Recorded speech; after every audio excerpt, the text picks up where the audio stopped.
రాముడు సహజంగా గొప్ప తేజోమూర్తి, శౌర్యవంతుడు, బలశాలి కనుక ఆ శరబంధంలో ఉండగా ఆయనకి కించిత్ స్పృహ వచ్చింది.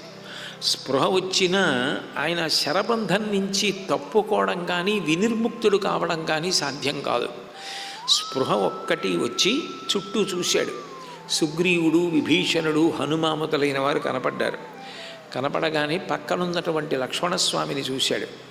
నిస్తేజంగా పడిపోయి ఉన్నాడు లక్ష్మణుడు.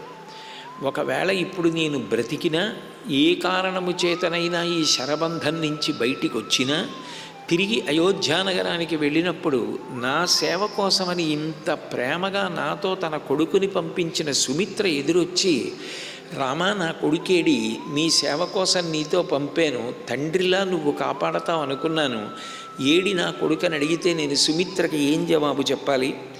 ఆ పైన ఇంత కష్టాన్ని ఎదుర్కోవలసి వచ్చినప్పుడు భరత శత్రుఘ్నులకు నేను జవాబు లక్ష్మణుడి గురించి చెప్పలేనప్పుడు, నాతో సేవ కోసం వచ్చినటువంటి లక్ష్మణుణ్ణి నేను కాపాడుకోలేకపోయినప్పుడు సీతమ్మ లభించినా నాకు ఏ సంతోషం ఉంటుంది? ఏ సంతోషంతో నేను తిరిగి అయోధ్యానగరానికి వెళ్ళగలను? కాబట్టి ఇక పైన నాకు యుద్ధం చెయ్యడానికి మనసు రాదు. ఏ కారణం చేతనైనా నేను ఒకవేళ ఈ శరబంధంలోంచి బయటికి రాగలిగినా ఇక నేను యుద్ధం చెయ్యలేదు, లక్ష్మణుడు నిహతుడైపోయాడు అన్న మాట నాకు ఉత్సాహాన్ని ఇవ్వదు. కాబట్టి సుగ్రీవ, నువ్వు ఇక్కడ ఉండడం మంచిది కాదు. నేను లేనప్పుడు రావణాసురుడు యుద్ధానికి వస్తే నువ్వు తట్టుకోలేవు.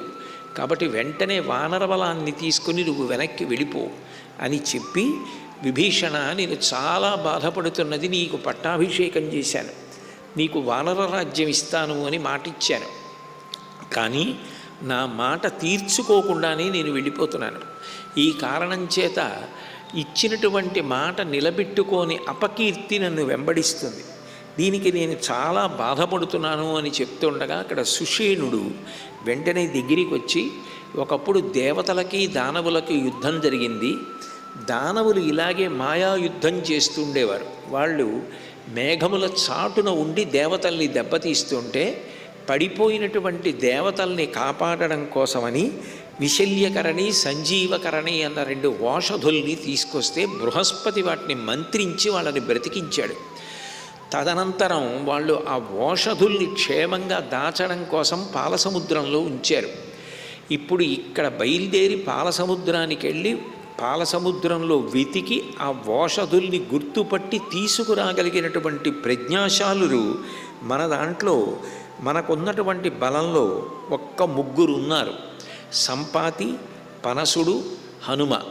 కాబట్టి ఉత్తర క్షణం వీళ్ళు 3 పాలసముద్రం దగ్గరికి వెళ్ళి ఆ ఓషధులు తీసుకొస్తే మనం రాముణ్ణి లక్ష్మణుణ్ణి బ్రతికించుకునే ప్రయత్నం చేద్దామన్నారు. పాపం ఆయన ఓషధుల చేత వాళ్ళని బ్రతికించగలడేమో కానీ శరబంధంలోంచి బయటికి తీసుకురాలేడు. ఎందుకనంటే వాళ్ళు ఆ బాణ బంధనంలో ఉన్నారు. ఆ పాములు బాణములుగా వాళ్ళని చుట్టేసి ఉన్నాయి. అవి విడితే తప్ప వాళ్ళు అసలు బయటికి వచ్చే అవకాశం లేదు. కానీ ఆర్తితో సుషేణుడు తాను చెయ్యగలిగినటువంటి ప్రయత్నాన్ని, తనకి తెలిసున్న విషయాన్ని ప్రతిపాదన చేశాడు. ఈలోగా ఎక్కడి నుంచో పెద్ద గాలి వేసింది. అంత పెద్ద గాలి రావడంలో అక్కడ పర్వతాల మీద ఉన్నటువంటి చెట్ల యొక్క కొమ్మలన్నీ విరిగి పడిపోయి సముద్రం అంతా గూర్నిల్లింది. వానరుల యొక్క కళ్ళల్లో దుమ్ము పడిపోయి ఇంత గాలి వచ్చింది ఏమిటని ఆశ్చర్యపోయారు. అటువంటి సమయంలో అకస్మాత్తుగా అక్కడికి గరుత్మంతుడు వచ్చాడు. తమాగతమభిప్రేక్ష్య నాగాస్తే సంప్రదుద్రువు యైస్తు తౌ పురుషౌ బద్ధౌ శరభూతైర్మహాబలై.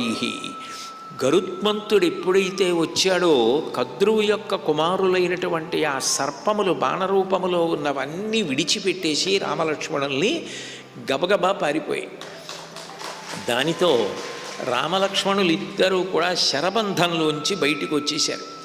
అప్పుడు గరుత్మంతుడి దగ్గరికి వచ్చి ఆ రామలక్ష్మణులిద్దరినీ చేతితో నిమిరాడు. మరి అంత భయంకరమైనటువంటి విషం కలిగినటువంటి సర్పములు పాముల రూపంలో ఇంతసేపు వాళ్ళని చుట్టుకుని కాట్లు వేసి ఉన్నాయి. ఆ కారణం చేత చాలా బలహీనత కలుగుతుంది, తేజోక్షయమవుతుంది. అటువంటప్పుడు గరుత్మంతుడు వాళ్ళిద్దరినీ చేతితో నిమిరాడు. గరుత్మంత స్పర్శ వలన రామలక్ష్మణులు ఇద్దరికీ కూడా సర్పముల వలన కలిగినటువంటి గాయములన్నీ తొలగిపోయి వాళ్ళిద్దరూ మంచి రంగులోకి తిరిగి వచ్చేసి శరీరం అంతా కూడా నున్నగా అయిపోయింది. ఇప్పుడు గరుత్మంతుడు అన్నాడు, తేజో వీర్యం బలం చౌజ ఉత్సాహశ్చ మహాగుణా ప్రదర్శనంచ బుద్ధిశ్చ స్మృతిశ్చ ద్విగుణం తయో. ఓ రామలక్ష్మణులారా, నేను మిమ్మల్ని స్పృశించి మీ శరీరాన్నంతటినీ కూడా నిమిరిన కారణం చేత పూర్వం మీకు ఎంత బలం ఉందో, ఎంత వీర్యమున్నదో, ఎంత తేజస్సు ఉన్నదో అవన్నీ కూడా రెట్టింపవుతాయి. మీలోని తేజము కానీ, వీర్యము అంటే పరాక్రమం, ఎదుటివారిని పడగొడుతూ తనని తాను రక్షించుకోగలిగిన శక్తిని వీర్యం అంటారు. అటువంటి వీర్యము కానీ, శరీర బలము కానీ, ఉత్సాహము కానీ, సూక్ష్మమైనటువంటి జ్ఞానము కానీ ఇవన్నీ ద్విగుణీకృతమవుతాయి, 2 రెట్లు అవుతాయి. కాబట్టి నా స్పర్శ చేత మీరు పడిపోయినప్పుడు ఉన్న స్థితి కన్నా ఇప్పుడు రెట్టింపు శక్తిని పొందారు అని ఆ గరుత్మంతుడు రామలక్ష్మణులు ఇద్దరినీ కౌగిలించుకున్నాడు. కౌగిలించుకున్న తర్వాత రామచంద్రమూర్తి గరుత్మంతుడి వంక తిరిగి అడిగాడు, కో భవాన్ రూప సంపన్నో దివ్య స్రగనులేపన వసానో విరజే వస్త్రే దివ్యాభరణ భూషిత. మహానుభావ, నువ్వెవరు?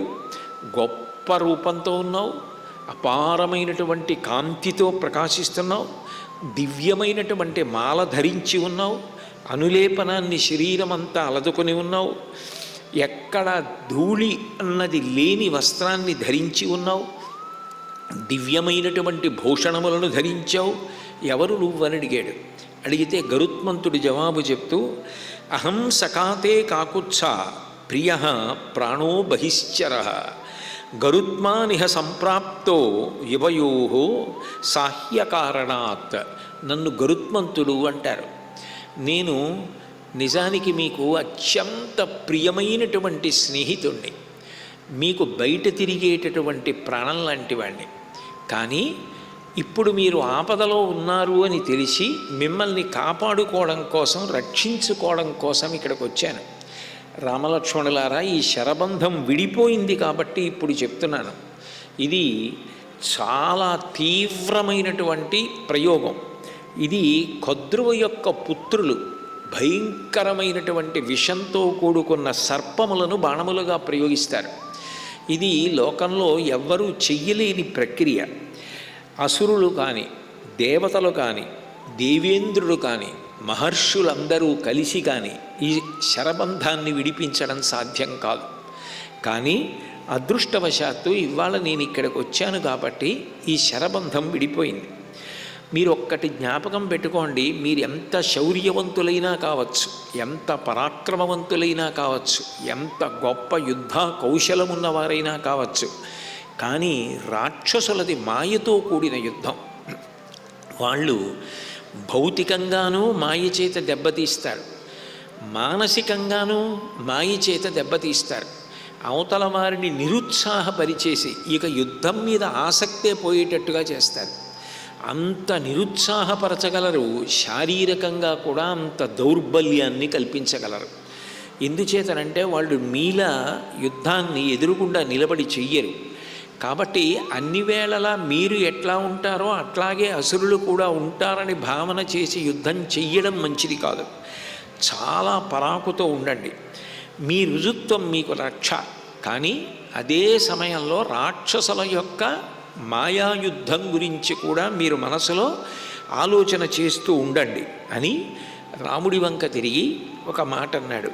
నచ కౌతూహలం కార్యం సఖిత్వం ప్రతికాంక్షిత కృతకర్మారణే వీర సఖిత్వం ప్రతివీత్ససి. రామ, నేను నీకు స్నేహితుడనన్నాను, నీకు నేను బహిప్రాణమన్నాను. ఈయన నాకు ఎప్పుడు స్నేహితుడు? నేను పుట్టిన తర్వాత అసలు ఈయన్ని చూడలేదే, ఈయనతో నేను ఎప్పుడు స్నేహం చేయలేదే, మేమిద్దరం కలిసి తిరిగినది లేదే, ఈయన నాకు స్నేహితుడంటాడు, నాకు బహిప్రాణం అంటాడేమిటి అని దాని గురించి ఎక్కువ ఆలోచించకు. రామరావణ యుద్ధం పూర్తయిపోని వృద్ధులు బాలురు తప్ప మిగిలిన వారిని అందరినీ నువ్వు సంహరిస్తావు. సీతమ్మని తీసుకుని అయోధ్యానగరానికి వెళ్ళి పట్టాభిషిక్తుడవుతావు. ఆ తర్వాత రామ నీకు అర్థమవుతుంది నేను నీకెట్లా స్నేహితుడినో. ఇప్పుడు నేను చెప్పినా నీకు అర్థమయ్యే అవకాశం లేదు, అందుకని వద్దులే. నువ్వు కూడా దాని గురించి ఎక్కువ ఆలోచించకు. నాకు గరుత్మంతుడు ఎట్లా స్నేహితుడు అని ఆలోచన చెయ్యవద్దు. నువ్వు సుఖాన్ని పొందు, ఆనందాన్ని పొందు, పట్టాభిషిక్తుడవు కా, రంజకత్వంతో ప్రజల్ని పరిపాలించమని సమాశ్వాసించి వాళ్ళకి ప్రదక్షిణం చేసి నమస్కారం చేసి అనుమతి తీసుకుని వెళ్ళిపోయాడు. అంటే నిజానికి గరుత్మంతుడు ఉపకారము చేసినవాడు. ఉపకారము చేసిన వాడికి రామలక్ష్మణులు ప్రదక్షిణం చేయాలి. కానీ రామలక్ష్మణులకు గరుత్మంతుడే ప్రదక్షిణం చేసి నమస్కారం చేసి అనుమతి తీసుకుని వెళ్ళిపోయాడు. అంటే స్వామిత్వాన్ని ప్రకటిస్తున్నాడు.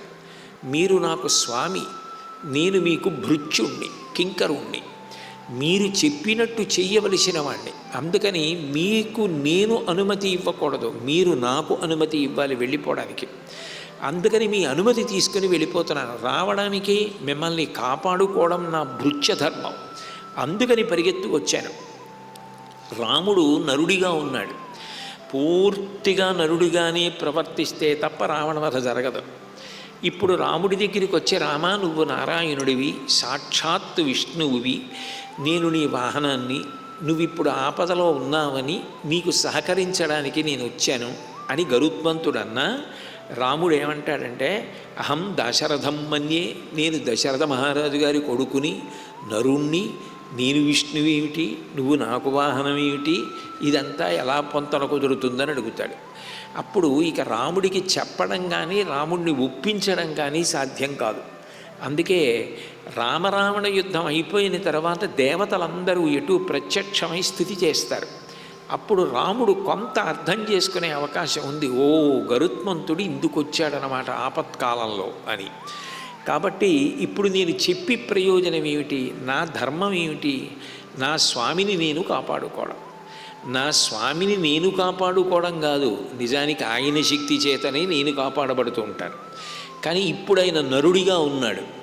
నరుడిగా ఉన్నప్పుడు దేవతలు ఇది జరిపించడం వెనక ఉన్నటువంటి ప్రయోజనం కూడా రామరావణ యుద్ధం జరిగేటప్పుడు ఉన్న శక్తి కన్నా ద్విగుణీకృతమైన శక్తి రామలక్ష్మణులకు కావాలి. అటు మానసికంగా రావణాసురుడు పెట్టేటటువంటి పరివేదన, ఆయన చేసే మాయాయుద్ధం తట్టుకోగలిగినంత శక్తి కావాలి. అందుకే భగవంతుణ్ణి నమ్ముకున్న వాళ్ళు, సత్యధర్మముల యందున్న వారికి ఆపద కలిగినట్టు కనిపించినా ఆ సమయానికి అది ఆపద అయినా అనంతరం వాళ్ళకి గొప్ప అనుగ్రహం కలగడానికి, వాళ్ళు వృద్ధిలోకి రావడానికి అవి కారణాలు అవుతాయేమో. కానీ సత్యధర్మములు పట్టుకున్న వాడి మీద ఎంత వికటమైన ప్రయత్నాలు చేసినా వాడు పతనమైపోవడం అన్నమాట ఉండదు అని రామాయణంలో నిరూపణ.